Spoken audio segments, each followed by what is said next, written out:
Listo, pastor. Adelante. Gracias, Samuel. Bienvenidos a una nueva instancia del video de estudio del Evangelio para el domingo.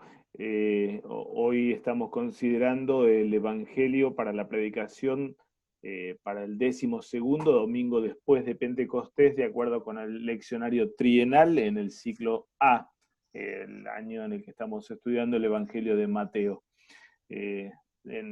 De acuerdo con esto, en la seguidilla de textos del Evangelio, especialmente en el cuerpo del Evangelio que se está considerando durante todo este periodo de Pentecostés, estamos llegando casi o en realidad a la mitad y al punto más alto dentro de la narrativa del ministerio público del Señor Jesús dentro del Evangelio de Mateo. Mateo capítulo 16, versículos 13 al 20, es el texto para el domingo próximo. Es nada menos que la instancia en la que Pedro confiesa en nombre de la iglesia entera a Jesús como el Cristo, el Hijo del Dios viviente. Vamos a comenzar con un momento de oración. En el nombre del Padre, del Hijo y del Espíritu Santo. Amén. Dios Todopoderoso, conocerte a ti es tener vida eterna. Permítenos reconocer que tu Hijo Jesús es el camino, la verdad y la vida, para que confesemos con valor que Él es el Cristo y caminemos con firmeza por la senda que lleva a la vida eterna. Por Jesucristo, tu Hijo, nuestro Señor, que vive y reina contigo y con el Espíritu Santo, siempre un solo Dios, por los siglos de los siglos. Amén. Perdón. Muy bien, vamos con la traducción del texto directamente de Mateo 16, versículos 13 al 20. El ton dejó Jesús istamere Caisareias tes Filipu, erota tus macetas autulegon, tina legus in hoianthropoi einaiton huion tu anthropu. Tenemos aquí al final del versículo 13 la pregunta, ¿no? Recuerden que en griego tenemos el punto y coma como signo de pregunta, discurso directo después del participio lego presente que tenemos aquí a mitad de camino. La frase principal, el verbo principal es erota, imperfecto de erotao, no con eta en el diccionario, sino con épsilon, con la e más parecida al español. El imperfecto, recordemos, es un verbo pretérito, una acción pasada, pero vista en forma continuada, así como el presente también tiene esa idea en griego. El aoristo es puntual, el imperfecto es una acción continuada, extendida en el tiempo y puede traducirse, y yo creo que este es el caso, de lo que se llama incoativo, perdón, de empezar a hacer una acción, o iterativo, hacerlo varias veces. Es posible que sea la primera opción, es decir, empezó a preguntarles a los discípulos suyos diciendo, y antes tuvimos toda la frase participial, el ton de Jesús extamere Caisareias tes Filipus, llegando Jesús a las regiones, a las zonas. Esto es neutro, plural de meros, partes, no, parte, una sección o una parte o una región, en este caso geográfica, y el genitivo indica algo así como cuál es la cabecera más cercana a las regiones en las que estaba Jesús aquí con sus discípulos, que es Cesarea, Caisareia, pero en genitivo, tes Filipus, de Filipo. Esto no es Cesarea Marítima, por ejemplo, la ciudad donde Pedro finalmente vive luego de huir de Jerusalén, o donde Felipe y sus hijas vivían en el libro de Hechos. No es Cesarea Marítima, aquella gran ciudad construida por Herodes para poder comerciar con el mundo europeo, sino Cesarea de Filipo. Esto está del mar de Galilea unos cuantos kilómetros hacia el norte, región pagana, y de hecho una zona o la ciudad de Cesarea había sido dedicada por Herodes al César. Herodes el Grande lo había dedicado al César y había construido allí un templo al emperador mismo. De ahí el nombre de Cesarea, y el nombre de Felipe o de Filipo es por ser la región gobernada por Felipe, uno de los hijos de Herodes el Grande. Así que llegando Jesús a las regiones, a las zonas de Cesarea de Filipo, empezó a preguntarle a sus discípulos diciendo, la pregunta que tenemos aquí, analizo antes la estructura y traduzco. Noten el nominativo de hoi anthropoi, los hombres. Este es el sujeto de la acción y el verbo principal es legusin. En presente dicen, los hombres dicen. Einai, el einai es infinitivo imperfecto de eimi, ser. Perdón, infinitivo presente de eimi, ser. Y están marcando el contenido del legusin. Dice la gente que es ¿quién? El ton huion tu antropu, por tener el artículo definido, es el sujeto del infinitivo, perdón, einai. El Hijo del Hombre es el sujeto del verbo ser aquí. Así que dicen los hombres que el Hijo del Hombre es, y tenemos antes el interrogativo tis, quién, noten que tiene tilde, entonces es la partícula interrogativa. Así que, ¿quién dicen, o qué dicen sería qué dicen los hombres que el Hijo del Hombre es? La pregunta no es neutra en realidad qué cosa es, sino quién es, intentando identificar de entre todos los candidatos que hay, a ver si es él o no, o qué rol ocupa él, este Jesús. Jesús aquí está tomando este nombre, Hijo del Hombre, que se repite a lo largo del Evangelio, para hablar de sí mismo y obviamente insinuar o hacer alusión a la profecía de Daniel de aquella figura divina y humana que aparece en Daniel 7, como forma de referirse a sí mismo. Hoi de Eipan, los cuales dijeron, o ellos dijeron, Hoimen, la partícula men aquí normalmente funciona con de, como sucede aquí, de y de aquí también, para hacer lo que nosotros haríamos con el por un lado tal cosa, por el otro tal otra. La respuesta entonces que ellos dicen es, ellos dijeron, Hoimen, algunos por un lado, Johanneton Baptisten, dicen que eres, o que el Hijo del Hombre es, Juan el Bautista. Todo eso dicen que el Hijo del Hombre, eso debería ir entre paréntesis para poder entender la frase que están diciendo aquí.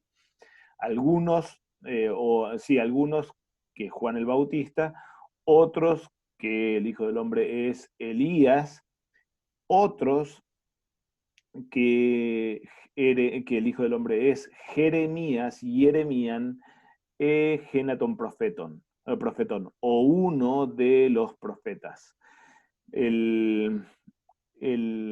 Tenemos aquí entonces tres alternativas que ponen los discípulos en la respuesta: o Juan el Bautista, o Elías, o Jeremías y uno de los profetas. Posiblemente esta tercera opción es toda una unificada, o la última línea que tenemos aquí funciona como una unidad. Jeremías o alguno de los profetas, o uno de los profetas, no como dos alternativas muy distinguibles en realidad, ¿no? Legei autois le dice, noten el cambio del tiempo temporal, aquí tenemos un presente. Está bien si uno lo marca ese cambio, pero es lo que se llama un presente histórico. La forma gramatical o sintáctica es presente, pero de todos modos tiene una función pasada. No está mal entonces tampoco traducirlo como le dijo a ellos. Giméis de, noten el lugar, la posición y el uso innecesario en griego del pronombre personal, pero que marca un gran énfasis. Y ustedes, mientras tanto, ustedes, tina me legeteinai. ¿Quién decís, o quién dicen ustedes que yo soy? Otra vez el acusativo del el pronombre personal me en acusativo es el sujeto del infinitivo einai, como lo fue así el ton huion tu anthropu en el versículo 13. El sujeto del infinitivo einai. Así que, pero ustedes o y ustedes, ¿quién dicen que soy yo? Versículo 16, apocriféis de Simón Petro Seipen, respondiendo o para responder, Simón Pedro le dijo, sí, hijo Cristos, jojuyos tu teu tu chontos. Tú eres el Cristo, el Hijo del Dios viviente. Noten artículo, definido aquí en el tú, de tu teu tu chontos, le da función adjetival al participio de chao, al presente activo, chao, el Hijo del Dios que vive, el Hijo del Dios viviente.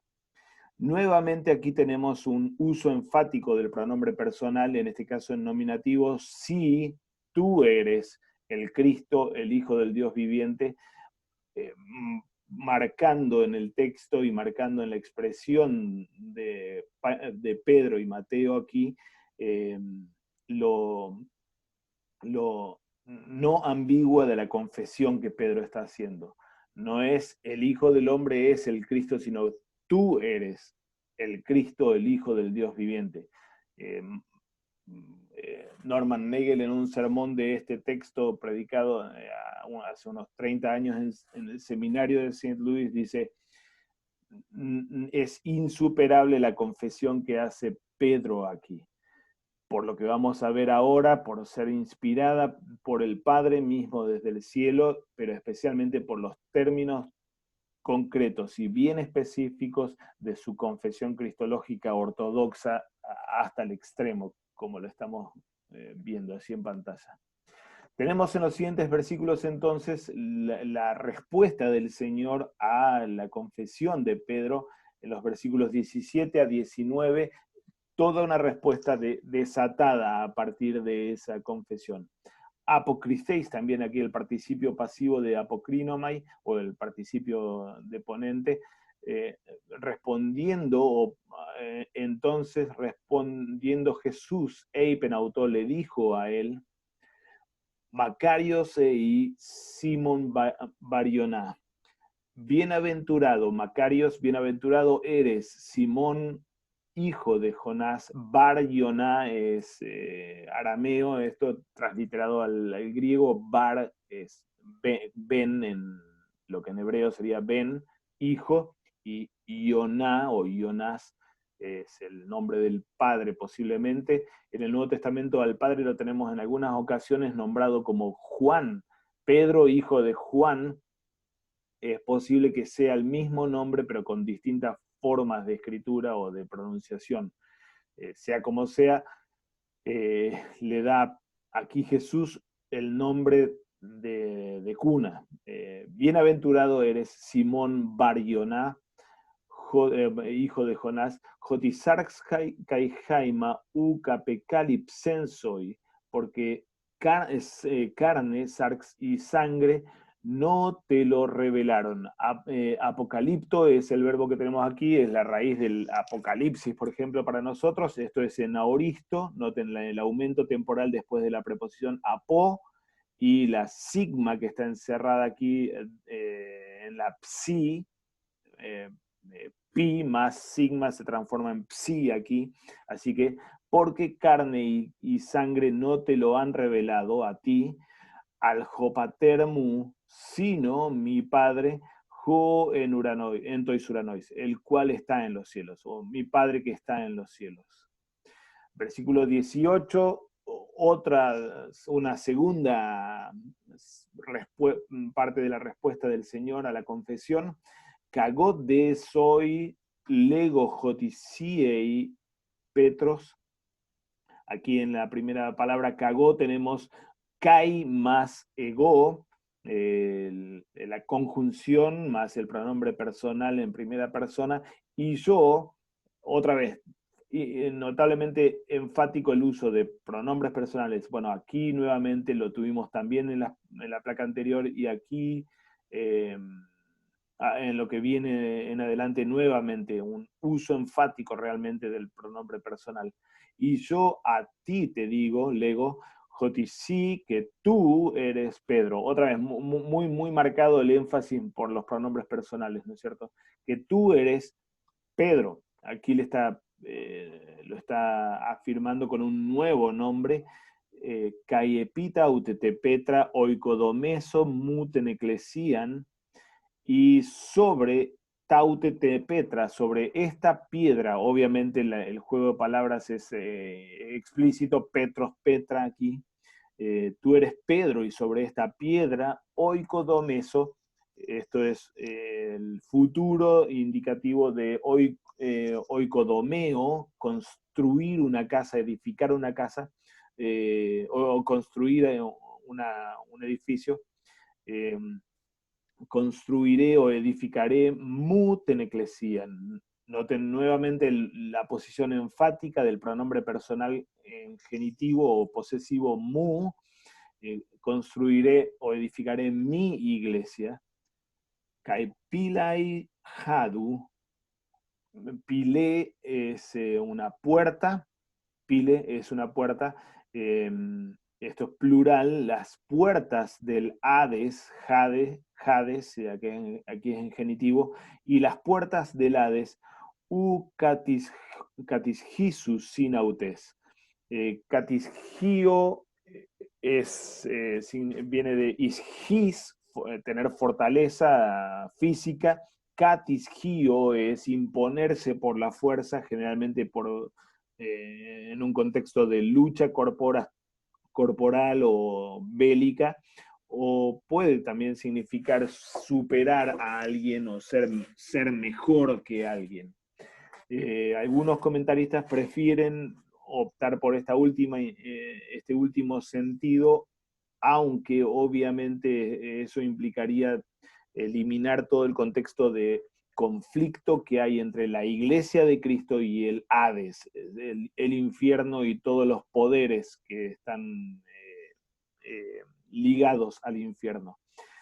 Que las puertas del Hades no puedan vencer a ella está hablando de un contexto de conflicto y de lucha realmente entre el reino de Dios, entre la iglesia y el reino de Satanás, o el reino del Hades, del infierno.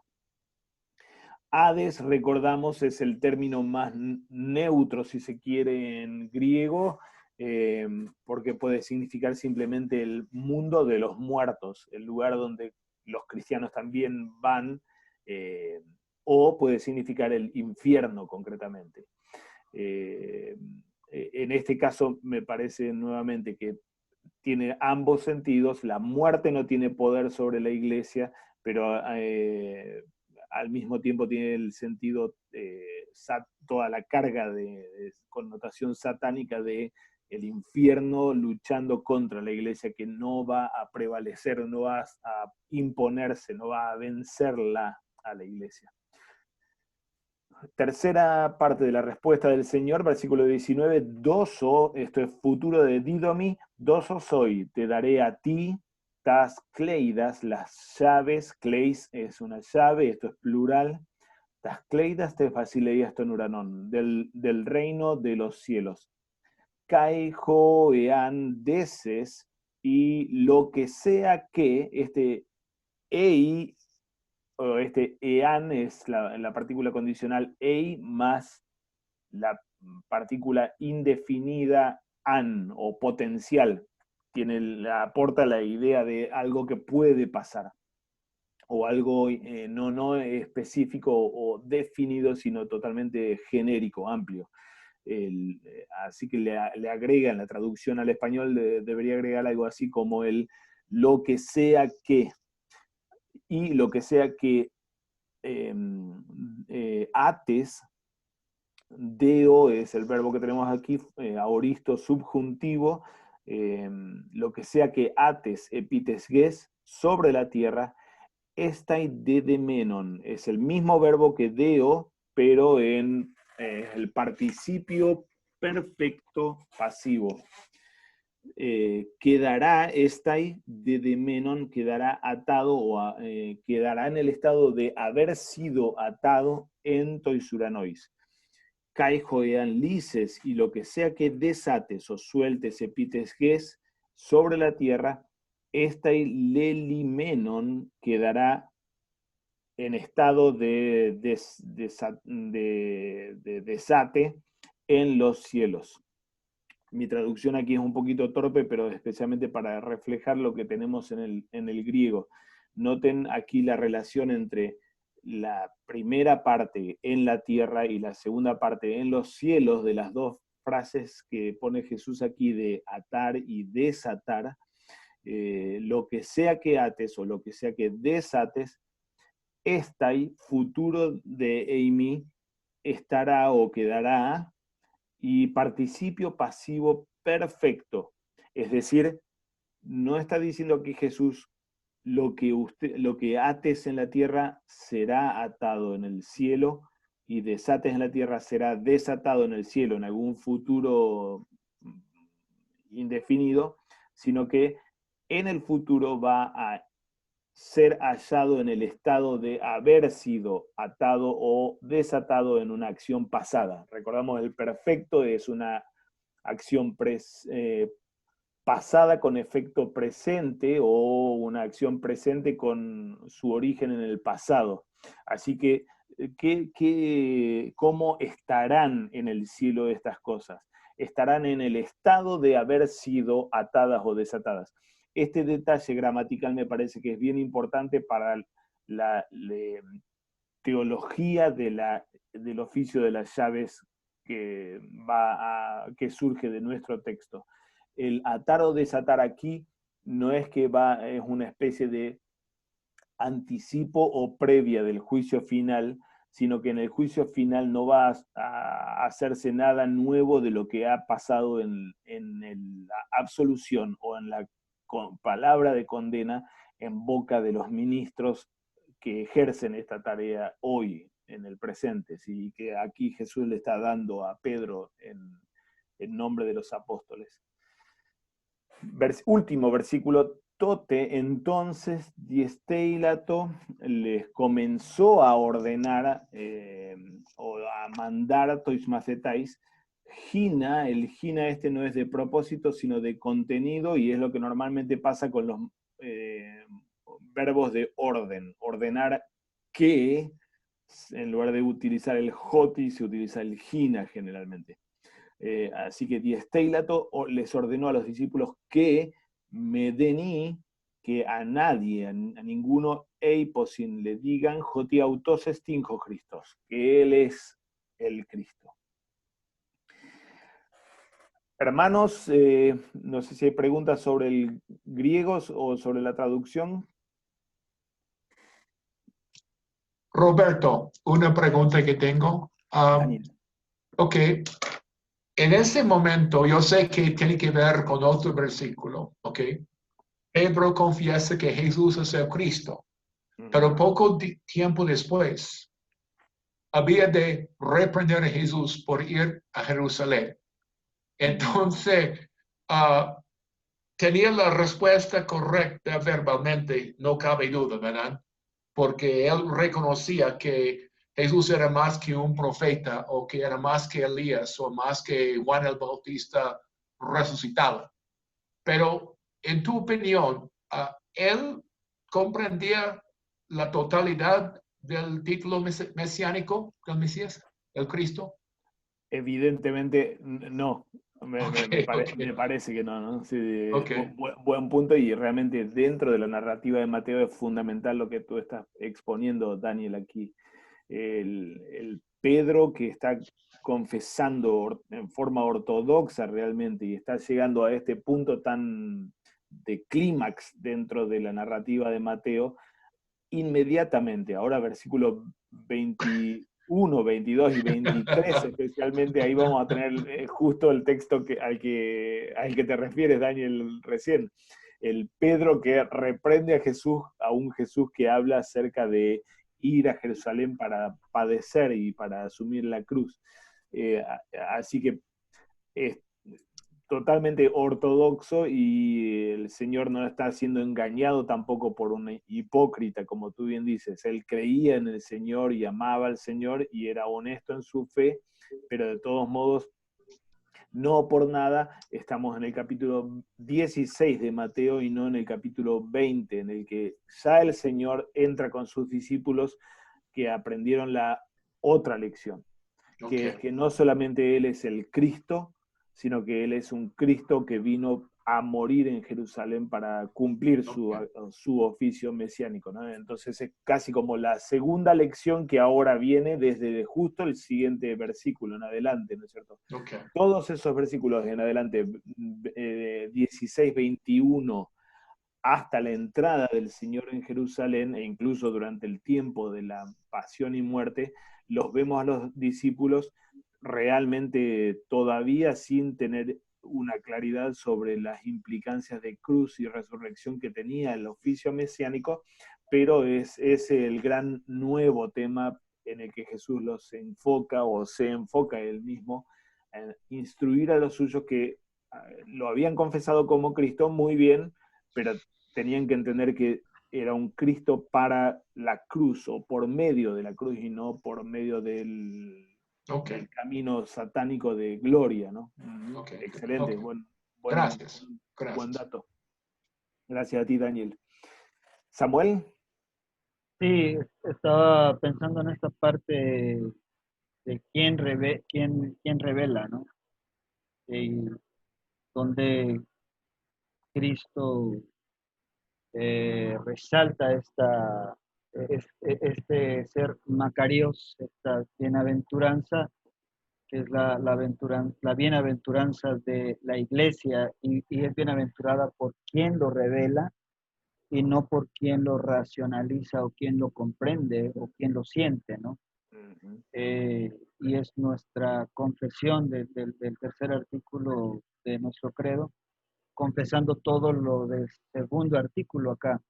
La iglesia que es tercer artículo o que está parada en el tercer artículo del credo apostólico, confesando ese credo, es porque el segundo artículo existe, porque el primer artículo lo revela. Entonces, es en este sentido que me llamaba la atención esto que mencionaba, cómo hace énfasis en quién es aquel, quién es este y quién es el otro, ¿no? Cómo remarca esto, cómo realmente se hace en un credo, este que es el primero, el segundo, y quién es el Espíritu Santo y quién es la iglesia también, frente a estos tres, ¿no?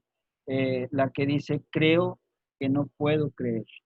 Entonces ahí es donde radica la bienaventuranza, donde radica esta, o estas llaves que se entregan, esta confesión que se hace, porque el Espíritu Santo nos llama, congrega, ilumina y santifica y nos mantiene bajo el perdón de los pecados para la vida eterna. Y esta parte que dice que será desatado aquí para ser confesado allá, es esta vida eterna que nosotros confesamos que la tenemos como iglesia anticipada gracias a Cristo, ¿no? Entonces, pienso que quien lo revela es quien hace todo, quien crea, quien hace, quien da toda lo que somos, ¿no? Desde inclusive el mismo Hijo Jesucristo enviado y nosotros quien recibe a ese Cristo, ¿no? Excelente. Aquí es tal vez uno de los lugares donde Mateo resuena a un lenguaje casi más juanino, ¿no es cierto? En la relación del padre con el hijo y el padre revelando al hijo o atrayendo a los hombres al hijo. Esto es propio de los códigos del Evangelio de Juan, pero como ha pasado, por ejemplo, en el capítulo 11 también, cuando habla acerca de cómo Dios ocultó los misterios del reino de los soberbios y lo dio a conocer a los pequeños o a los débiles. Nadie conoce al Padre sino el Hijo, y aquel a quien el Hijo quiera dar a conocerlo. Eso Mateo 11, ahí está sonando realmente juanino, ¿no es cierto? En nuestro texto también, y está hablando justamente de esa relación intratrinitaria entre el Padre y el Hijo, que es el fundamento para que la Iglesia entienda y sepa o pueda confesar lo que la razón humana no es capaz de deducir, ni tampoco de demostrar o comprobar de acuerdo con sus propios códigos o leyes, ¿no es cierto? Y es esto lo que hace justamente a la bienaventuranza de la Iglesia.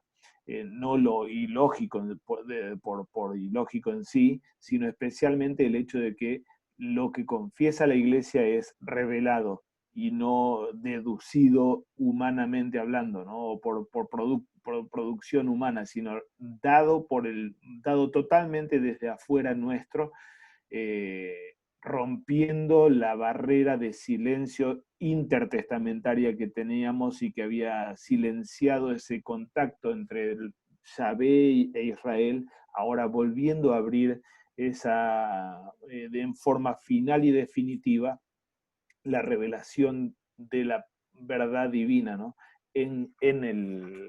Por medio del Hijo, obviamente por boca del Hijo. De aquí es que Pedro conoce los datos e identifica a Jesús como el Cristo, el Hijo del Dios viviente, como lo confiesa ahí en el versículo 16. De todos modos, nadie cree esto, salvo aquel a quien el Padre atraiga y revele efectivamente esto. Entonces, palabra externa e interna en el lenguaje de Lutero están funcionando aquí al mismo tiempo, ¿no? La predicación del Jesús terreno o terrenal, por medio de la que el Espíritu del Padre crea la fe en Pedro para que pueda ver en ese Jesús no a un Elías, Juan el Bautista o un profeta más de la lista del Antiguo Testamento, sino al Cristo, al Hijo del Dios viviente, ¿no? Está muy bueno sí, el rol que aquí Jesús le está dando al Padre, ¿no? Como revelador del Hijo. Excelente. Si les parece, avanzamos. Hay, como siempre, mucho material de intertextualidad del resto de las escrituras iluminando a la nuestra. No vamos a detenernos aquí, pero quedan varias de estas placas, van a quedar ahí en el PowerPoint para que ustedes, si quieren abrir un poco más el paquete, lo hagan. Las tres opciones que indica Pedro, o que mejor dicho, que los discípulos indican con respecto a las opiniones de la gente: que él es el Bautista redivivus o resucitado, o que se trata de Elías, la figura escatológica anunciada por Malaquías, por ejemplo, o que se trata de Jeremías o alguno de los profetas. Esto es lenguaje que aparece en el resto de Mateo, de Juan, especialmente en las especulaciones que la gente hace sobre quién es este Jesús, pensándolo a él como uno de los profetas, o como Elías, o como Juan el Bautista, como Herodes mismo lo había pensado o sospechado. El Cristo también estaba sobre la mesa, y la posibilidad de que él sea el Cristo estaba allí en la discusión, pero casi, justo estos días leíamos con mis hijos este texto y se reían cómo reaccionan así en Juan 7, 41, cómo reacciona la gente, como partiendo de la base de que este no es el Cristo, pero no cierra tampoco la cuestión de que no sea el Cristo. La contradicción ahí de que no puede ser que de Galilea sea el Cristo, porque este viene de Galilea, según la perspectiva de ellos, ¿no? Así que toda esta sospecha y discusión o especulaciones sobre la identidad de Cristo realmente la tenemos atravesando a los evangelios. La confesión de Pedro mismo y la confesión de Pedro en nuestro texto, Mateo 16, no es totalmente nueva dentro del primer evangelio. Hemos tenido en realidad ya en la apertura de la pregunta si tú eres el Cristo o el que habíamos de esperar, en boca de Juan el Bautista mismo en el capítulo 11, y toda esta sección, desde Mateo 11 hasta Mateo 16, realmente está atravesada con esa misma pregunta de Roberto, con respecto a la identidad cristológica de Jesús. Daniel. doctor. Doctor. Pastor. Ok. Diga. Ok. Mateo 11, 2 y 3. Ok, yo sé que estos versículos han sido interpretados de diversas maneras dependiendo de quién estudia. Ok. Tiene que ver con Juan en la cárcel. Él envía a sus discípulos para ver, bueno, ¿tú eres o debemos esperar a otro? En tu propia opinión, yo sé que no hay manera de comprobarla con certeza. ¿Usted cree que Juan en verdad tenía dudas en su propia mente o que él enviaba a los discípulos para confirmar para ellos que Cristo era el Mesías? ¿Qué opinas tú? Bueno, no recuerdo que había opinado en el video del año pasado. Me parece que me parece que había confirmado lo que Como normalmente. decimos en inglés, you're on the hot seat. Sí, realmente la tradición está dividida en las dos posibilidades, de que Juan lo hace por su oficio profético y de enseñanza de sus discípulos, todavía seguían prendido a él y él los estaba mandando al Mesías de esta forma, es posible. Personalmente me suena un poco más, pero quizá es solamente mi razón carnal. Me suena más verosímil que Juan haya atravesado por la Anfechtung, por la tentación de preguntarse realmente, honestamente, si había estado bien o no lo que él mismo había anunciado e indicado. Personalmente creo que dos cosas. Por un lado, la respuesta final que da Jesús en ese capítulo, exaltándolo y rebajándolo simultáneamente a Juan, diciendo el más pequeño del reino de Dios es mayor que Juan el Bautista y ningún humano tiene el estatus de Juan el Bautista, me parece que expone justamente la alta posibilidad de que Juan haya estado atravesando por estas dudas. Especialmente Juan, si bien esperaba un oficio de redención al apuntar a él como el Cordero de Dios que quita el pecado del mundo, de todos modos en su discurso normal sonaba muy fuerte en cuanto al hacha puesta sobre el tronco, así que la expectativa obviamente de Juan era que el juicio final ya venga en forma inmediata después de su propio oficio como Elías. Él era Elías, venía entonces el fin, y el fin estaba en manos de Jesús, del Mesías, para que ya corte el árbol y punto. Y no es lo que estaba pasando, y de hecho se extendía el tiempo, y de hecho hasta él mismo estaba a punto de ser martirizado y no veía el reino realizado, ¿no? Entonces, personalmente me suena más posible que Juan haya atravesado por esta tentación o esta duda sobre la identidad de Jesús. Sea como sea, el capítulo 11 abre la pregunta dentro de la narrativa de Mateo sobre si este Jesús es el Mesías realmente, es el Cristo. Una pregunta que va a estar rondando en los siguientes capítulos y que llega al texto que recientemente también habíamos considerado y sobre el que se predicó en el leccionario trienal, Mateo 14, Jesús caminando sobre el agua, que termina con esta gran confesión de los apóstoles, alethosteu huios ei, verdaderamente eres hijo de Dios. Después de haber caminado sobre el mar y calmado la tormenta y hecho que Pedro mismo camine sobre el mar. Confesión que va a resonar al final del Evangelio, especialmente en boca del centurión, no como burla, así como los demás lo habían hecho justo al pie de la cruz, sino como confesión honesta. Alethosteu huios en jutos. Ciertamente o verdaderamente hijo de Dios era este, que acaba de morir. Nuestra confesión de Pedro, la de Pedro capítulo 16, se enclava en toda esta trama de confesiones sobre quién es este Cristo, y particularmente en esta corona toda esta sección abierta en el capítulo 11 con la pregunta del Bautista. Pensando en la estructura que hemos considerado anteriormente del Evangelio, en estas quizás 3 secciones, Jesús abriendo e inaugurando el reino, y recibiendo rechazo de parte del pueblo judío, capítulo 13, con las parábolas, como hemos visto, que marcan un corte de parte del Señor hacia Israel para enfocarse en sus propios discípulos, preparándolos para la pasión, resurrección y especialmente para la vida de la iglesia, Mateo 14 hasta el 20, y finalmente la pasión, muerte y resurrección en Jerusalén, capítulos 21 y 28. Nuestras confesiones atraviesan todas estas secciones, pero como decíamos recién, la confesión de Pedro, aquí a mitad del cuadro verde, la confesión de Pedro, en la que estamos hoy parados, corona este recorrido abierto desde el capítulo 11, que pasó por la gran confesión de los apóstoles, todos en la barca, y que llega ahora a la gran confesión en boca del apóstol Pedro.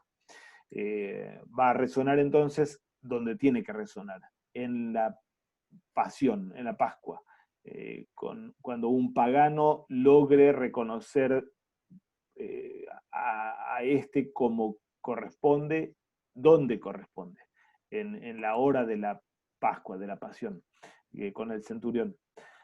Ahora bien, ¿qué característica o qué distingue a esta confesión? Y alguno de los comentaristas justo que leí estos días planteaba esta pregunta totalmente válida.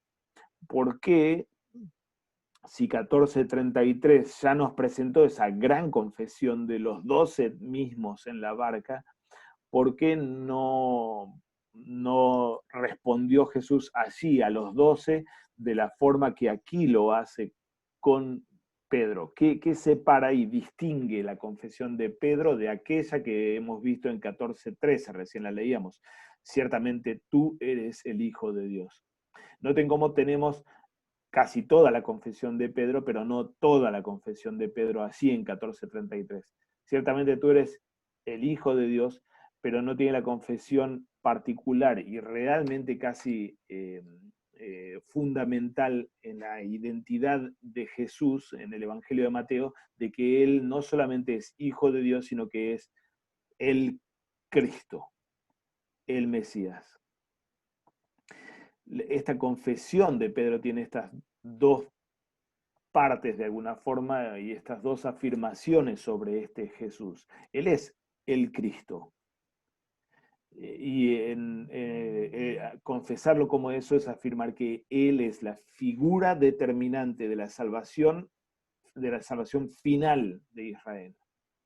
Es elegido y ungido por Dios para la función salvífica, y salvífica de fin de los tiempos. Tenemos muchos ungidos en el Antiguo Testamento. Los reyes eran ungidos, los sacerdotes y los profetas, todos estos eran ungidos. Y Él aquí está absorbiendo todos estos roles que lo anunciaron desde el Antiguo Testamento para describir cómo iba a efectuar Él la tarea de redención definitiva y final, escatológica de Israel.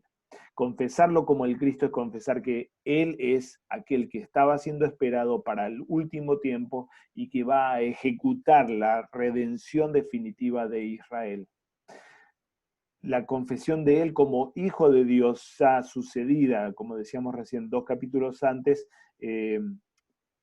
es renovada aquí y está íntimamente ligada con la naturaleza divina de Cristo, con que este no es un humano, sino no es un humano y punto, sino es al mismo tiempo Dios mismo, tiene naturaleza divina, pero al mismo tiempo tiene esta otra carga en Mateo de ser el verdadero Israel o el siervo sufriente de acuerdo con la tradición del Antiguo Testamento.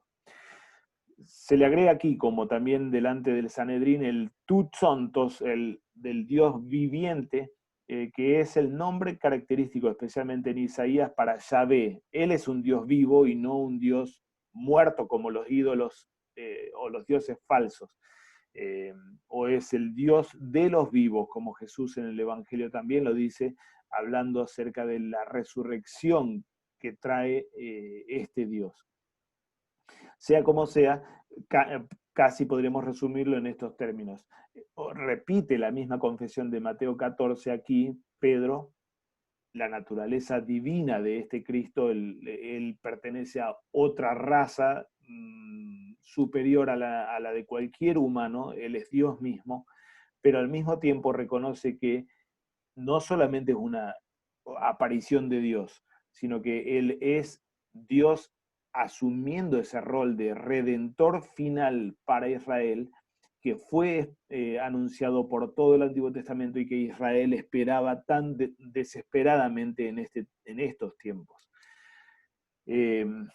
Así que confesarlo a él como el Cristo es entender que todo el partido de Israel, si se tratara de fútbol esto, todo el partido está puesto sobre sus pies, en sus manos, en aquello que él va a realizar.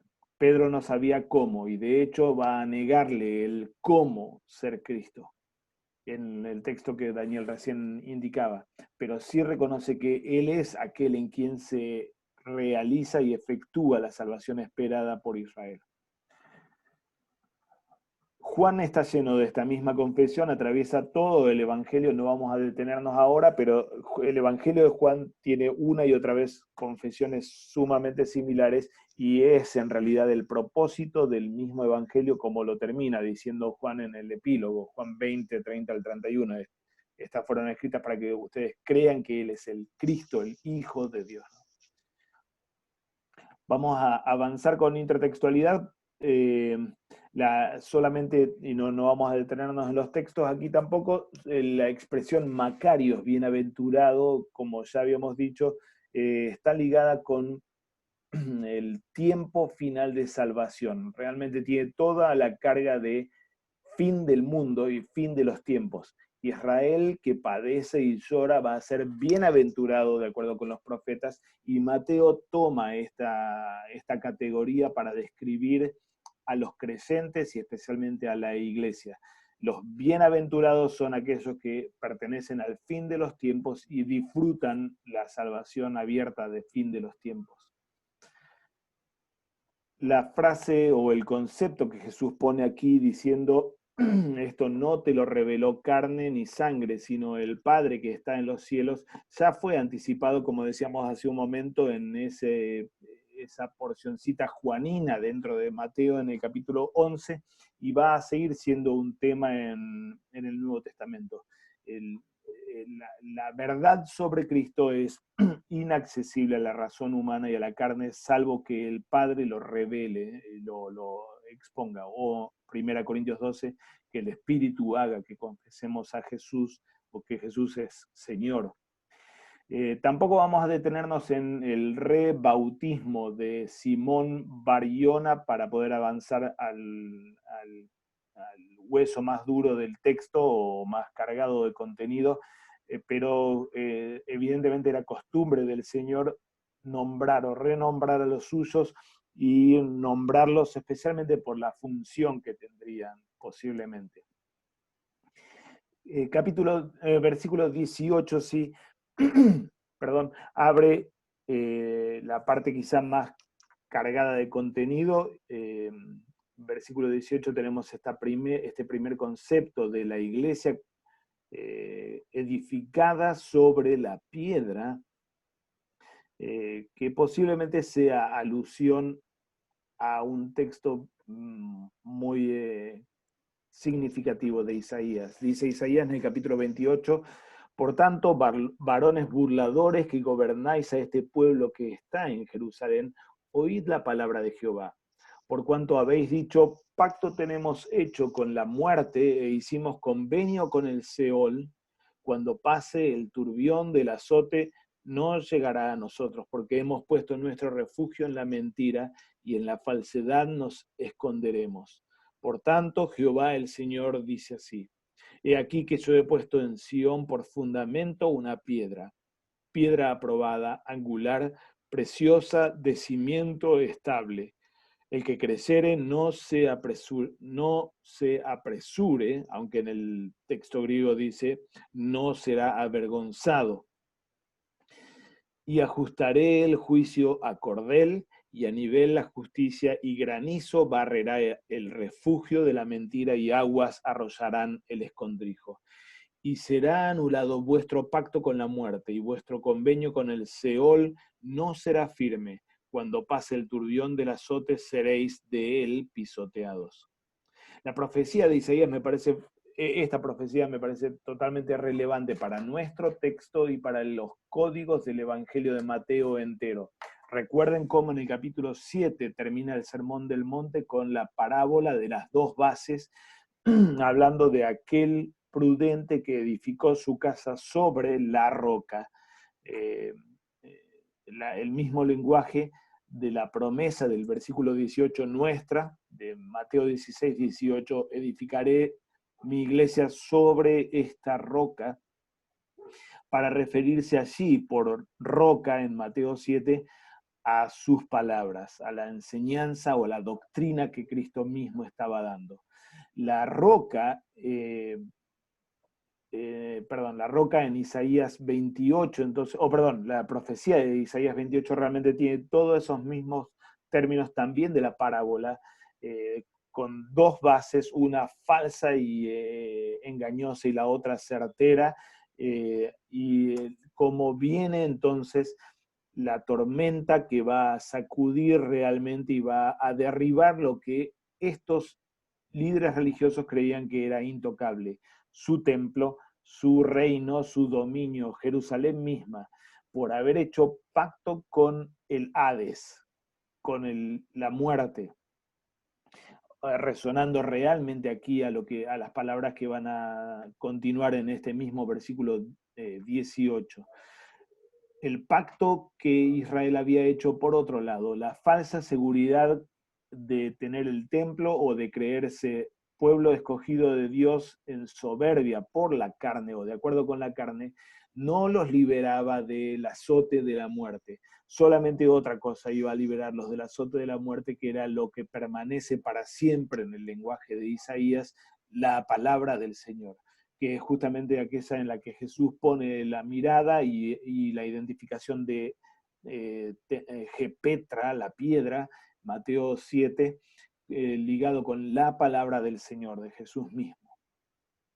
Notable un poco curioso el lenguaje de la acusación que lo lleva finalmente a la condena del Sanedrín a Jesús en Mateo 26, delante del Sanedrín, de que él destruiría este templo y lo edificaría en 3 días. Obviamente es posible que se refiera a las palabras que Jesús pronuncia al purificar el templo, como lo tenemos en Juan 2, o posiblemente esté ligado, al menos en el oído del lector de Mateo. Mateo 26 resuena mucho a nuestro propio texto. Él edifica y va a edificar otro templo, y lo va a edificar sobre él a partir de su resurrección, en 3 días. Notable que allí tenemos en el Sanedrín este mismo concepto resonando junto con la confesión de tú eres el Cristo, el Hijo de Dios o el Hijo del Dios viviente mismo. Este mismo concepto de la iglesia como siendo edificada sobre el fundamento de los apóstoles y profetas, que es Cristo y ningún otro que Cristo, pasa a ser un material fundamental en la eclesiología en Pablo, Efesios 2 y 1 Corintios 3, así como también en Pedro, en la primera carta de Pedro. Ustedes son piedras vivientes porque se acercaron a la piedra viviente que es Cristo, desechada por los hombres, Isaías 28, pero escogida por Dios, y así fueron edificados como templo espiritual. Realmente el lenguaje de nuestro texto aquí es un lenguaje que atraviesa la eclesiología del Nuevo Testamento entero y que toma de aquel gran texto de Isaías, aquella gran profecía sobre la base que sí soporta el azote de la muerte y del Hades. que no era una base de hombres, sino la palabra de Dios misma, la revelación de Dios misma, que aquí está siendo cristalizada en la revelación del Cristo confesada por los apóstoles en boca del apóstol Pedro aquí.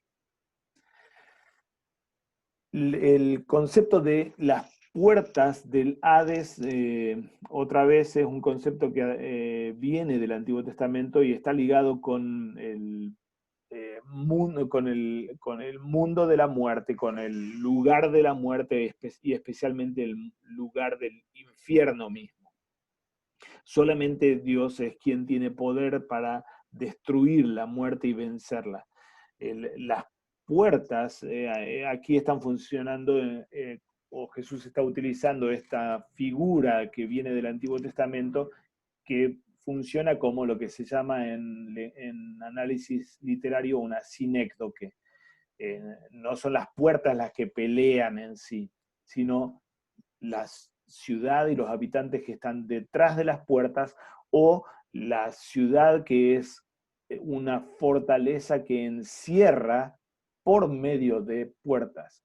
Así que las puertas no prevalezcan, las puertas del infierno no prevalezcan, puede significar o que los habitantes que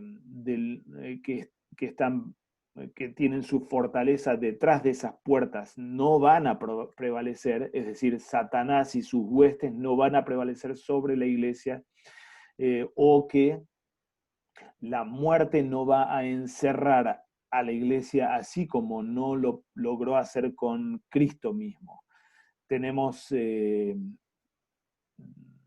a ver dónde... me parece que no lo terminé poniendo, pero sí tenemos estas referencias, por ejemplo, en la predicación de Pedro en Hechos, en el Pentecostés, de la muerte no podía contenerlo o retenerlo a Cristo victorioso y vencedor sobre la muerte. Así que posiblemente o se trata de una referencia a Satanás y su ejército con las puertas del Hades, o a la esfera de la muerte como vencedora, como incapaz, impotente frente a la iglesia vivificada y la iglesia no azotada por ese poder de la muerte. Versículo 19 tenemos esta otra imagen, tal vez ligada obviamente ligada con las puertas, pero ahora no las puertas del infierno, sino otras puertas, las puertas del cielo, la llave como instrumento para abrir esas puertas del cielo. La profecía en Isaías 22 es relevante realmente como trasfondo, es la condena de los líderes en Jerusalén, a los que se les quitará la llave de la casa de David para dársela a otro nuevo que va a administrar las cosas en justicia, hablando especialmente con respecto a toda la estructura de poder de Jerusalén, que sería castigada y sacada del control del pueblo para dársela esta llave de la casa de David a Cristo mismo o al nuevo rey de Israel. Mateo 23 es quizá bien relevante, más relevante todavía para nuestro texto. Es el ay o los ayes del Señor contra los escribas y fariseos, diciendo: ay de ustedes, porque cerráis el reino de los cielos delante de los hombres, pues ni entráis vosotros, ni dejáis entrar a los que están entrando. Esto pone en evidencia cómo estamos hablando aquí con tener las llaves como ejercer aquel dominio y control que permite entrar y salir. Y particularmente en el caso de Mateo 23, expone cómo Jesús habla en estos términos con respecto a la doctrina particularmente que se predica. Los escribas y fariseos, con su doctrina totalmente errada de ley y de justicia de ley, ellos quedan afuera, ellos cierran las puertas del cielo y no permiten que nadie entre por justamente su herejía fundamental. Aquí, que a Pedro se le dé las llaves del reino de los cielos, es quitarle a los líderes religiosos el oficio de la predicación que abre o cierra las puertas del cielo, a fin de que por la doctrina ahora apostólica y en boca de los apóstoles, confesada por boca de los apóstoles, se administre esta puerta, y es nada menos que la puerta del cielo, como lo pone Jesús aquí. El título de tener las llaves, y tener las llaves tanto de la muerte como de las llaves de David, y ser capaz de abrir y que nadie cierre, y cerrar y que nadie abra, son títulos que Apocalipsis le aplica a Cristo, al Cristo exaltado, en cuanto resucitado. Él, por ser el vencedor de la muerte, es el que tiene la potestad para abrir y cerrar las puertas.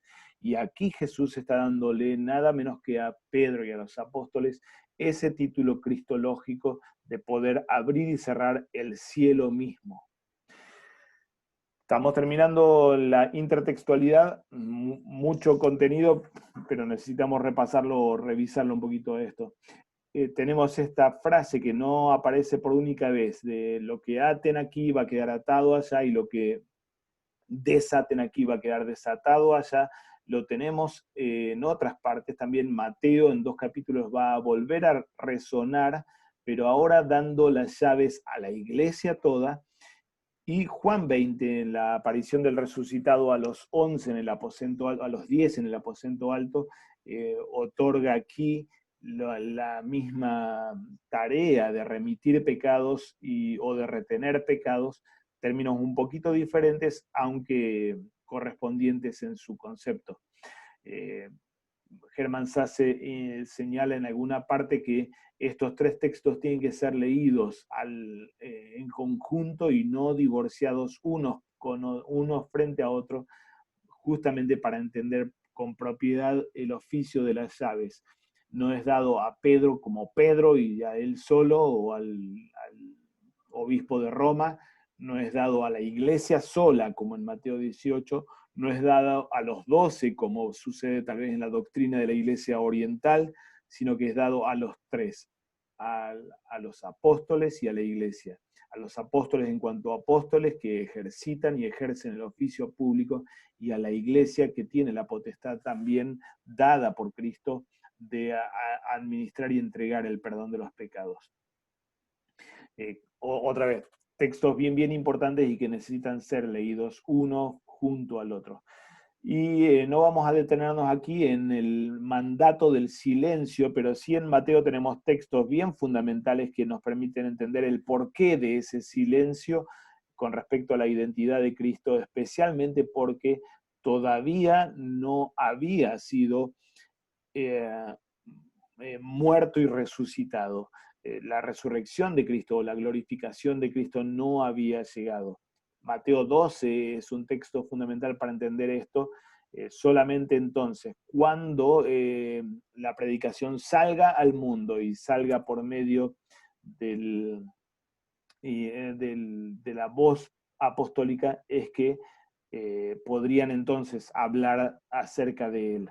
Mateo 17, después de la transfiguración tenemos lo mismo. Jesús pide que se espere hasta después de la resurrección de los muertos para hablar abiertamente sobre su identidad, y vemos entonces en Mateo 28 cómo el mandato del silencio se revierte ahora sí en un mandato de proclamarlo al mundo como toda esta espera lo está anticipando. Bien, hermanos, no sé si hay comentarios o preguntas sobre toda esa larga sección de intertextualidad.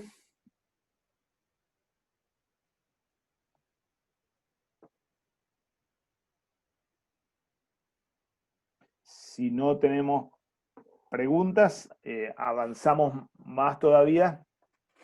Algunas observaciones narrativas al texto.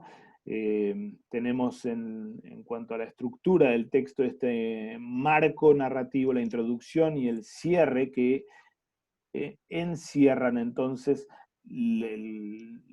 el contenido propio narrativo, el conflicto en el que Jesús inquiere sobre la opinión de la gente, no para informarse de él como si no lo supiera, sino especialmente para dar la chance a los apóstoles de reconocer que no es él. ¿Cuál es una cristología errada? Para poder verbalizar una cristología que no es la que han de confesar. Esta primera parte del conflicto inicial abre paso a la capacidad, que es la invitación del Señor a que ahora ellos confiesen que piensan ellos que es Él. Es claro el contraste que se marca aquí entre el error y la verdad cristológica. Y es esto lo que entonces, como capacidad, funciona casi como razón o base para el resultado del cambio repentino. Jesús instituyendo el oficio de las llaves y afirmando o respaldando esta confesión cristológica sobre la que se edifica la iglesia y se sostiene la iglesia y permanece para siempre. El énfasis en sí, personalmente creo, desde un punto de vista narrativo, no está en la gloriosa confesión de Pedro en sí, sino en la respuesta del Señor, en los versículos 17 y 19, tanto más cargada de contenido teológico, pero que realmente, pensando en todo el avance narrativo del Evangelio de Mateo, marca que se llegó aquí a un punto realmente alto dentro de la historia de Cristo y del ministerio de Cristo. Él logra crear la confesión ortodoxa sobre el Cristo en sus apóstoles, en humanos que por primera vez pueden decir la doctrina recta del Nuevo Testamento y que va a formar la médula de la proclamación apostólica como lo vemos en Hechos, y sobre esa base de humanos confesando por causa de la revelación del Padre, puede instituir entonces el oficio de las llaves que aplica el perdón de los pecados a la humanidad caída. Todo esto es realmente un nudo para la historia de la salvación fundamental. Entonces, dentro de la narrativa de Mateo, estamos en un episodio que, como lo sabemos y lo sentimos, es sumamente crítico. Jesús llega aquí entonces al punto de abrir la confesión cristológica ortodoxa en sus apóstoles, confesión cristológica sobre la que se funda la Iglesia del Nuevo Testamento y que permite instituir el oficio de las llaves. Nada menos que todo esto está pasando acá en nuestro texto. Muchos elementos y realmente una gran cantidad de elementos de mucho peso, como decimos, mucho peso teológico y que están puestos así, especialmente en los versículos 17 a 19, en el cambio repentino, están puestos allí casi condensados en una relación de causa y efecto que no es del todo obvia o discernible y que me parece que es importante discernir. Aquí tenemos una confesión cristológica producida por la revelación del misterio. El Padre reveló esto, no fue carne ni sangre. Lo que Pedro confiesa, doctrina ortodoxa, no la imaginó él ni la dedujo él. Esto es revelación del Padre. Ahora bien, esa confesión recta u ortodoxa de Cristo es el fundamento que da existencia y subsistencia a la Iglesia, como lo tenemos en la preciosa promesa de las puertas del Hades no prevalecerán sobre ella. Pero al mismo tiempo esa confesión cristológica habilita, en boca de los apóstoles, habilita al Señor a ya instituir el oficio de las llaves y dárselo al Pedro que confiesa esto, a los apóstoles que confiesan esto. No son en realidad dos cosas separadas, existencia de la iglesia y oficio de las llaves, sino que de hecho el oficio de las llaves es la forma de la confesión cristológica que preserva o que da origen y que preserva a la iglesia.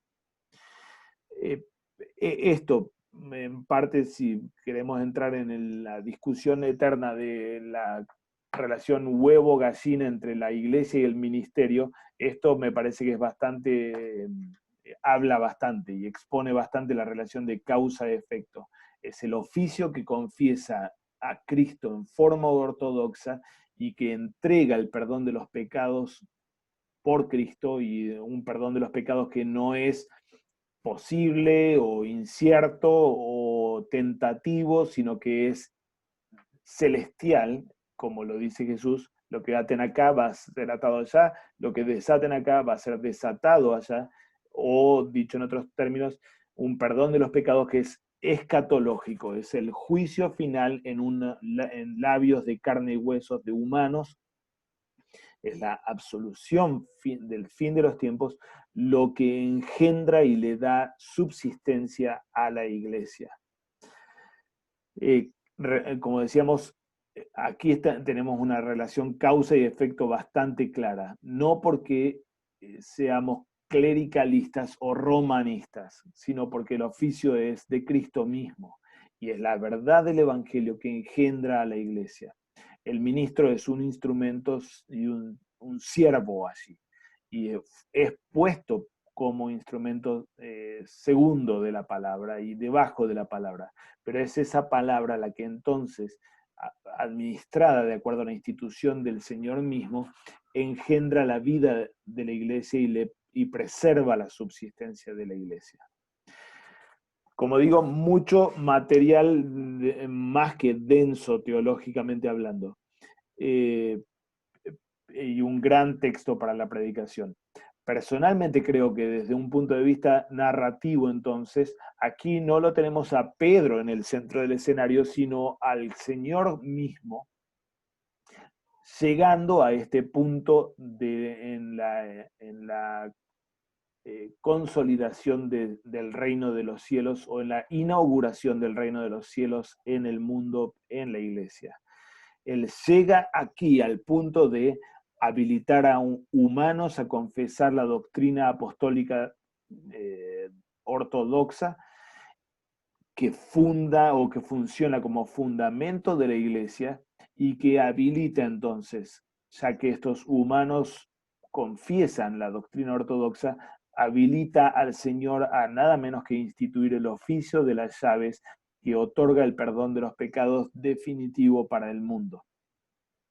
Esto es un logro, y un logro en el oficio de apertura del reino de Jesús, el oficio de Cristo. Él es protagonista y él está así, en el centro del escenario, logrando este punto tan alto. No sé si hay preguntas o comentarios, hermanos.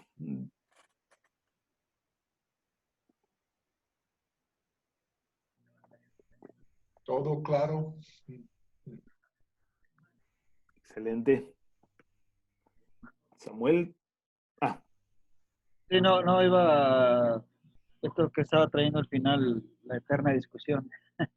Como lo mencionaba al principio, esta parte de estar parados ahí en el tercer artículo del credo como iglesia, recibiendo todos los beneficios, ¿no? En este caso, este Cristo confesado ya anteriormente en el segundo artículo, y a la vez esto que el Espíritu Santo llama, congrega, ilumina y santifica, no es una cuestión de obra emocionalista o que viene el Espíritu Santo por sabrá Dios dónde llegue o por qué vía, que algunos lo piensan así, algunos entusiastas, o también la cuestión eh, de Roma, ¿no? Parado también en cuanto a este oficio de las llaves, la perspectiva que se tiene, eh, no en tanto más bien este Espíritu Santo que llama, congrega, ilumina y santifica, a este Cristo le ha placido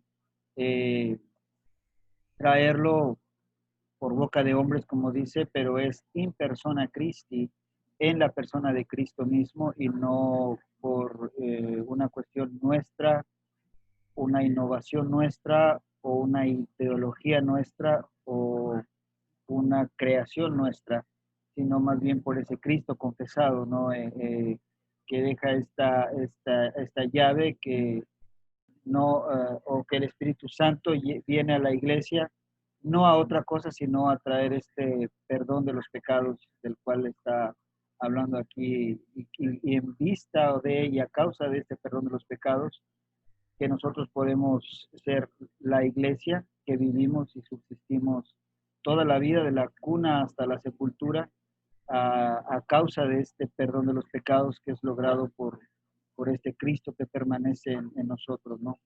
Entonces, es más en este sentido de llaves y puertas que no abrimos nosotros mismos, ni ideamos cómo abrir nosotros mismos, sino por este texto que tenemos delante, que es el que aclara esta situación, y es lo que trae esta Macarios, ¿no? A la iglesia.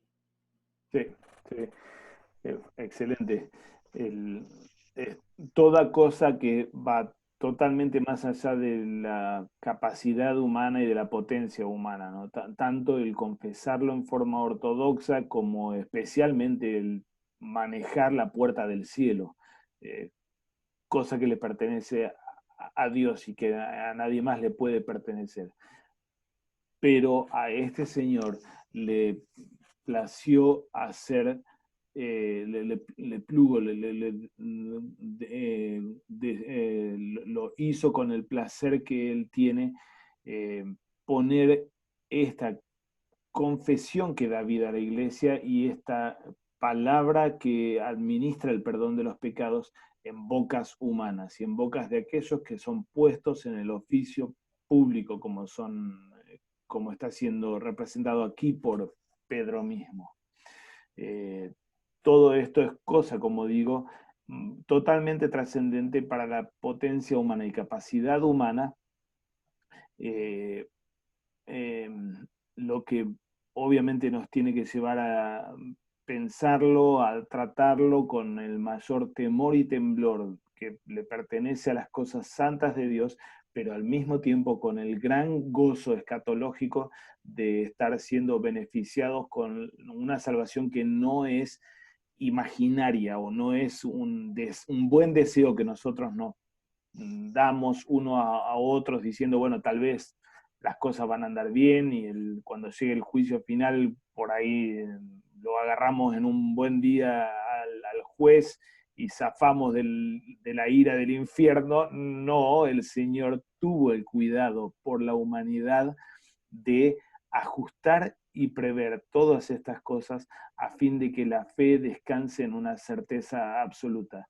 de que cuando escucha perdón y la palabra de la absolución, no está escuchando la opinión o el buen ánimo y el gesto de simpatía de un consejero espiritual improvisado, sino que está escuchando la voz del mismo juez eterno, aquel que se va a sentar en el trono y que hoy se está ejecutando o está dando su veredicto por boca del ministro que pronuncia perdón de los pecados o que retiene el perdón de los pecados. Entonces, todo esto es absolutamente abrumador para la carne nuestra y la humanidad nuestra, pero especialmente es de gran consuelo para la iglesia y de gran certeza o base certera para la fe débil que atraviesa tantas tentaciones y que necesita de este ancla segura que el Señor está proveyendo aquí para la iglesia realmente, ¿no? Desde un punto de vista doctrinal o de los énfasis doctrinales, me parece que, bueno, el texto es, como digo, absolutamente grande y denso teológicamente, pero creo que hay tres grandes énfasis doctrinales en nuestro texto y Mateo 16 representa mucho y quizá es el texto central para estos tres énfasis doctrinales. El concepto de la confesión de la iglesia como acto, como acción de profesar la fe y como concepto teológico y comprensión teológica propia de los textos mismos de confesión, como son los credos y las confesiones luteranas, nuestro texto es quizá la base fundamental para poder hablar sobre esto y describir entonces o apuntar entonces su contenido propio, que lo hace ortodoxo, que es la cristología en los términos en los que Pedro habla, el Nuevo Testamento habla, los credos y las confesiones hablan sobre Cristo para exaltarlo, el origen revelado de esa doctrina, que no es opinión humana ni de Pedro ni del resto de los apóstoles, ni lo va a hacer de la iglesia antigua ni de la reforma, sino venida del Padre. El efecto salvífico y escatológico que tiene la confesión ortodoxa de la doctrina y la función distintiva de la iglesia frente a la herejía, como lo tenemos especialmente en la primera parte de nuestro texto. ¿Qué dicen los hombres y qué dicen ustedes, que soy yo? La confesión la confesión de fe marca la línea divisoria entre iglesia y herejía, entre iglesia y mundo. Y esta es una función fundamental que ya la vemos aquí reflejada realmente. Un segundo camino teológico en el que nuestro texto ha sido fundamental, obviamente, es la discusión sobre cuál es el fundamento verdadero de la iglesia. ¿Quién es la piedra, la petra, aquí de la que habla Jesús? ¿Es Pedro, como dice Roma? ¿Es Cristo, como lo decía San Agustín, por ejemplo? ¿O es la verdad confesada, como decían los padres de la iglesia oriental antigua?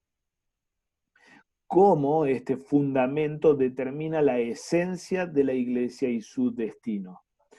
Nuestro texto es un texto sumamente rico para hablar sobre la iglesia y sobre qué está fundada y edificada la iglesia. Y en tercer lugar, nuestro texto es uno de los textos fundamentales para la doctrina del oficio de las llaves. ¿Qué poder es el que está siendo dado aquí a los apóstoles, a los ministros, a la iglesia? ¿Cómo se ejerce y se administra este oficio y qué efectos tiene el oficio? Todos temas muy grandes realmente y no vamos a detenernos en el video en sí. En el PowerPoint dejo bastante material, pero noten cómo justo cada material con respecto a algo de material sobre cada uno de estos tres temas. Creo que uno debería, por ejemplo, en la predicación, tomar uno de estos énfasis doctrinales y caminar por ahí, no tomar los tres porque sería mucha cosa para un único sermón o un único estudio bíblico. Pero en esta ocasión tal vez uno podría ir por un camino y otra ocasión ir para otra vez en un estudio bíblico o en otro año que toque predicar del texto, ir por otro camino diferente de estos tres grandes énfasis o trayectorias doctrinales.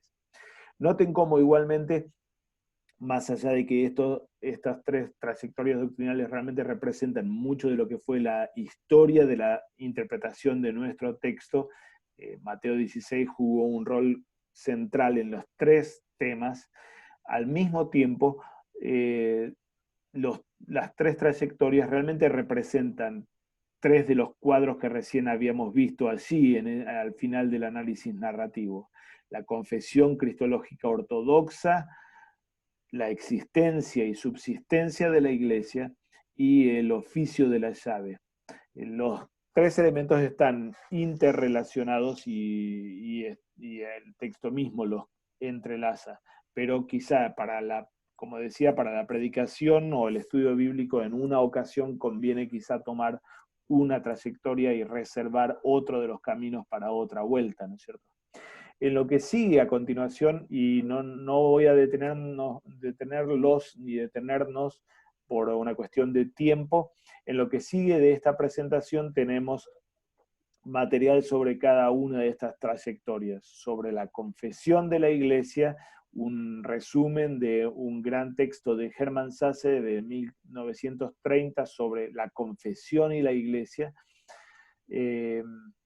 y sobre el tema de la iglesia y su fundamento, puse allí una larga porción del tratado sobre el poder y la supremacía del Papa, uno de nuestros textos confesionales ligado con los artículos de Esmalcalda.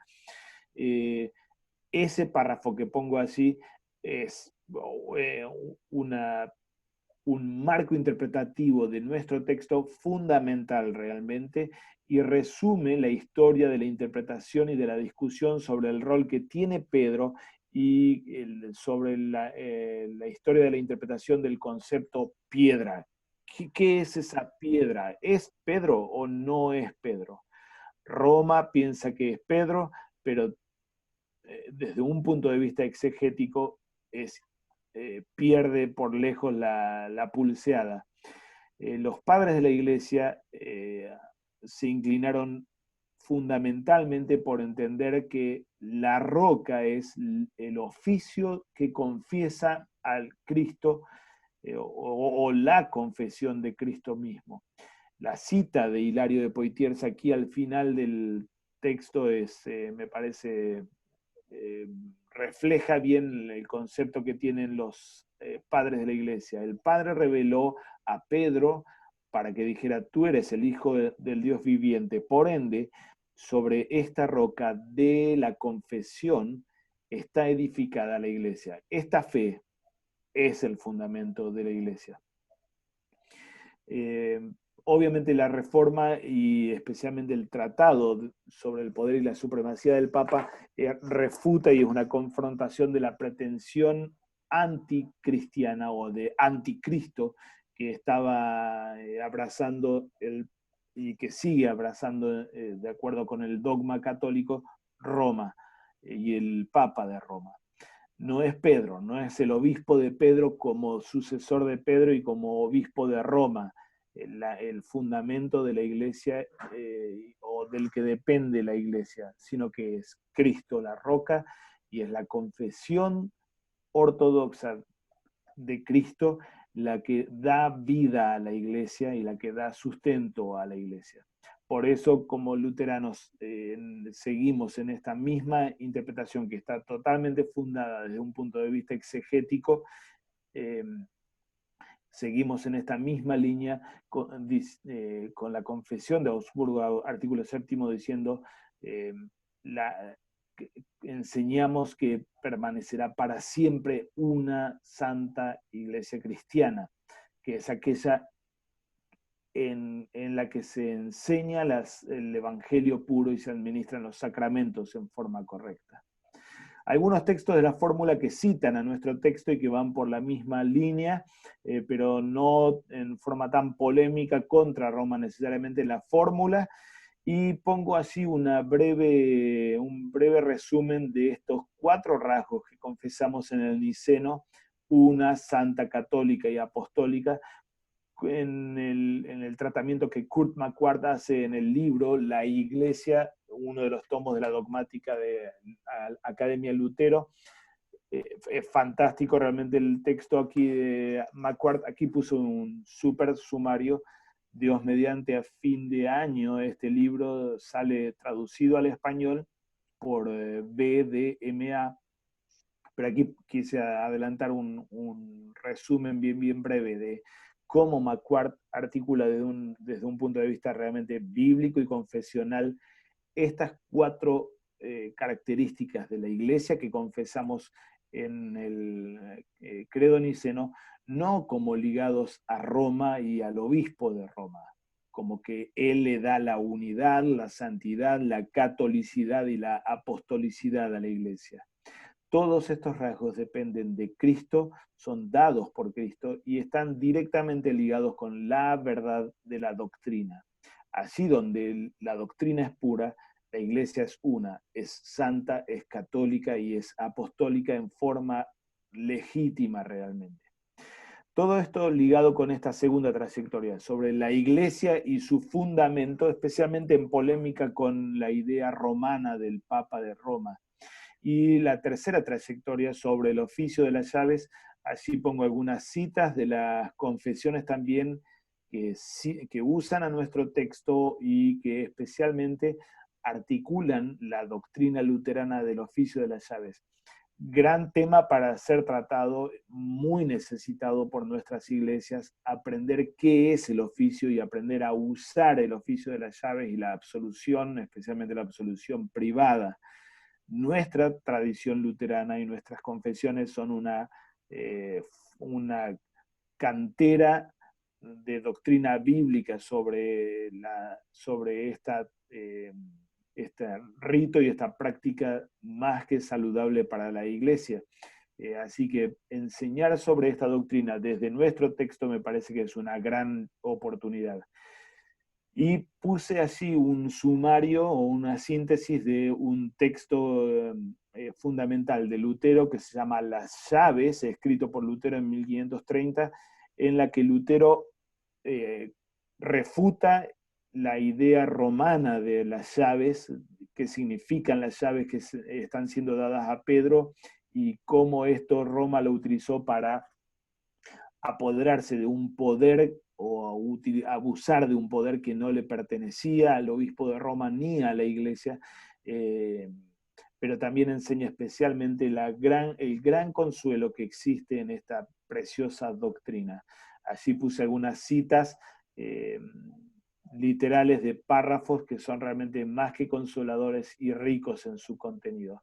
Especialmente estas últimas que pongo allí son fantásticas, especialmente en enfatizar cómo lo que pronuncian los labios del ministro por la decisión e institución dominical que vemos en nuestro texto realmente efectúan la salvación y abren las puertas del cielo así como él lo hace. Los sacramentos son efectivos y operativos, independientemente de la fe. Obviamente necesitamos creer en esas palabras y para eso son dadas esas palabras. De modo que cuando el pastor predica, la fe abraza ese regalo, pero no crea ese regalo. Ese regalo se otorga, la apertura de las puertas del cielo es otorgada como don de salvación definitivo por institución divina. Entonces esa institución no miente y ese Cristo se ata a sí mismo a los labios del ministro para él mismo pronunciar ese perdón de los pecados. Dejo también, no para abrir ahora el paquete, sino para dejarlo sobre la mesa, ¿qué podríamos hacer? Depende de la trayectoria que tomemos. Si nos concentramos en el primer tema de la confesión de la iglesia, cómo nuestro texto nos lleva por enseñanza de la verdad, reprensión del error, entrenamiento de la piedad, corrección de la impiedad y consolación de la iglesia, y cómo podríamos encarar las funciones salvíficas o los usos salutíferos del texto desde cada una de estas trayectorias doctrinales de las que hemos hablado. La confesión de la iglesia, sobre qué está fundada la iglesia realmente, y el oficio de las llaves, como tres opciones doctrinales para la predicación o enseñanza de nuestro texto. En los tres casos hay muchas resonancias y creo que tienen los mismos tres énfasis: enseñanza de la verdad, entrenamiento en la piedad y consolación son los grandes centros de gravedad, sea la alternativa que tomemos en términos de confesión, fundamento de la iglesia u oficio de las llaves. Lo dejo allí y queda en el PowerPoint y en el video. Si luego en estos días en los preparativos quieren conversar fuera del video, con gusto, para ustedes estamos, pero por cuestión de tiempos ya tenemos más que suficiente, creo.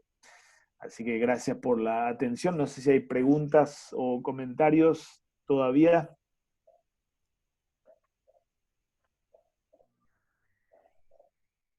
Gracias, muy buen texto que nos habla de esta, pensaba ahorita en términos de esta roca, ¿no? Que Cristo siendo la roca que reproduce o que produce más bien y efectúa todo lo que es la roca que tiene la iglesia, que confiesa a esta roca, ¿no? Y esta roca o este fundamento, este pilar, que tenemos nosotros en el artículo 4, ¿no? Que nuestro estantis et cadentis es la roca confesada y la roca efectiva llevada a cabo, que somos salvos por la sola gracia por causa de Cristo, la roca, esta roca que confesamos mediante la fe, ¿no? Mediante la fe confesada de Pedro aquí, que es la confesión de la iglesia. Así que es un excelente texto, ¿no?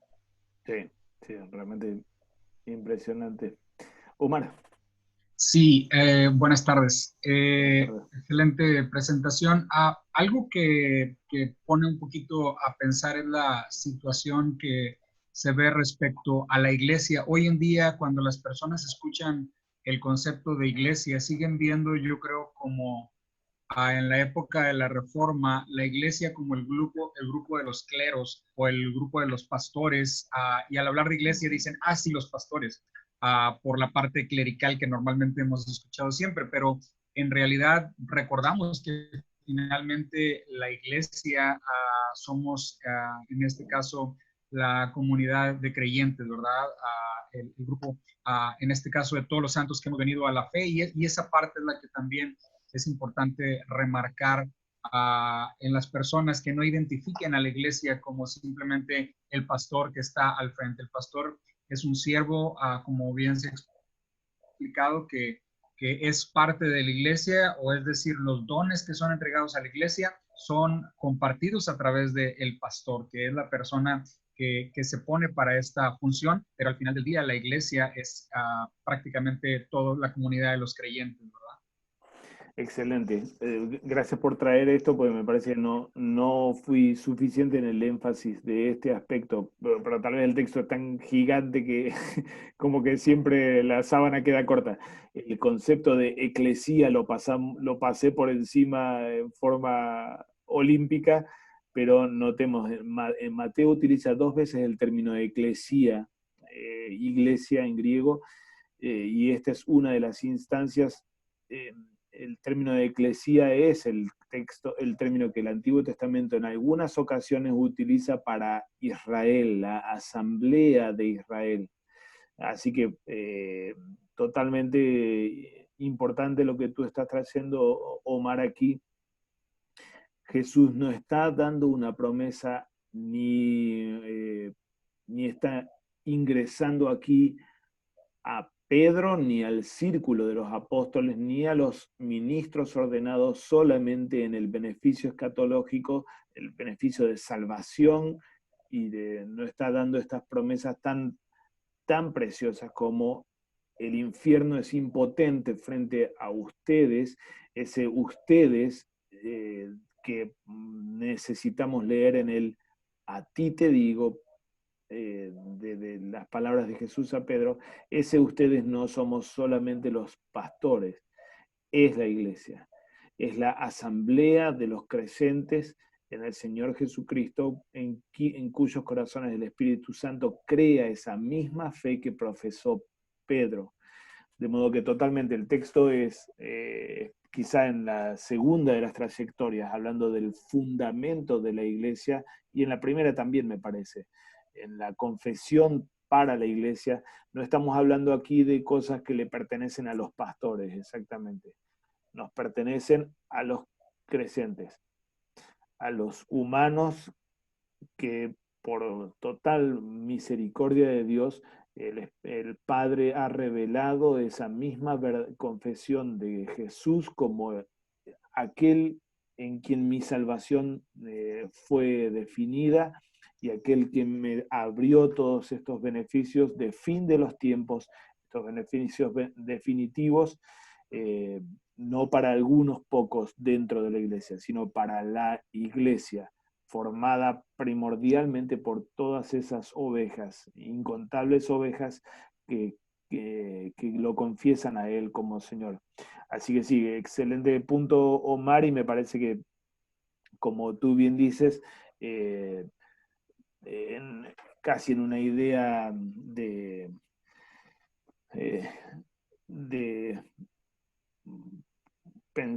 mercantilista, de pensar, bueno, la Coca-Cola le pertenece a los directivos de la Coca-Cola, o o Nike, a los directivos de Nike, y los usuarios son solamente usuarios, pero no son Nike ellos o no son la compañía. Del mismo modo pensamos en la iglesia como perteneciente al clero, y el clero no está para ninguna otra cosa que para dar los dones o ser los instrumentos de un Cristo que trata con el mundo y con el humano, con la iglesia, dando sus dones de fin de los tiempos, no para el clero, sino para toda la iglesia entera, ¿no es cierto?